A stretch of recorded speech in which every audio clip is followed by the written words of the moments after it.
The funniest of all was hearing Sandy Cortez describe herself as a woman of color.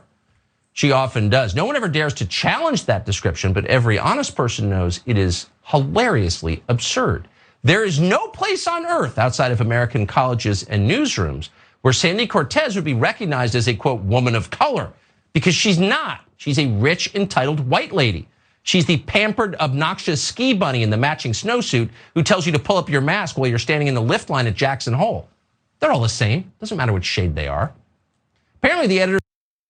It doesn't matter. They're all the same shade. Doesn't matter what shade they are. She's the white lady. Sandy Cortez. There's Tucker Carlson talking about Alexandria Ocasio-Cortez and his latest chapter in his book about how he just needs to find some way to go after AOC based off of absolutely nothing. What is he talking about and what point is he making throughout all of that?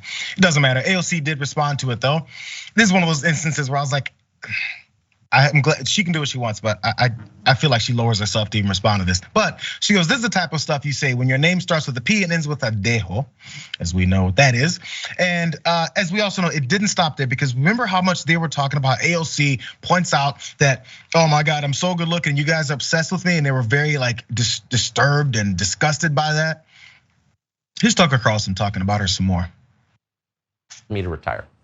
By the way, the person who wrote this didn't even perceive how creepy it was. I'm alone today, Ocasio-Cortez says pointedly at the camera.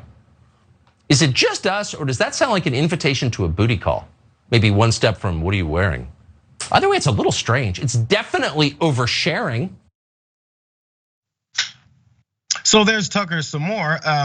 Can't seem to stop thinking about AOC and being alone and all this stuff. It sounds pretty creepy, and AOC also responded to that thought. She goes, remember when the right wing had a meltdown when I suggested they exhibit obsessive impulses around young women?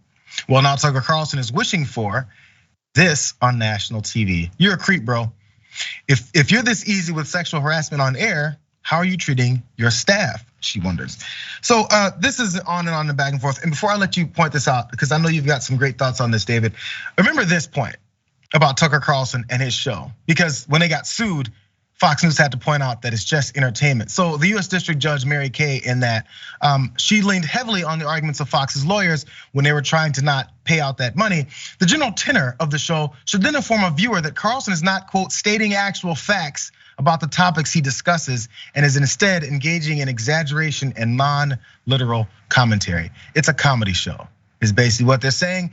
Any normal, rational thinking human being would go, this is weird.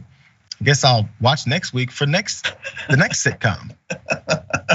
It is weird indeed, but I do think there is something there about Tucker Carlson pointing out that his experiences at Jackson Hole skiing. I mean, most people can't necessarily relate to that. So maybe Tucker Carlson certainly skis at Jackson Hole. Maybe he has fantasies while he's there about AOC, and he puts it all together, and this is what comes out. It is creepy, it is strange. I don't think it's very entertaining, but a lot of people who watch him don't have much going on in their life. So that elitist guy is talking about how elitist Sandy Cortez is. And while he wears his bow ties and hangs out at swanky events and hangs out with rich folks like this guy here. So that's who Tucker Carlson is. And again, it's because he's an actor.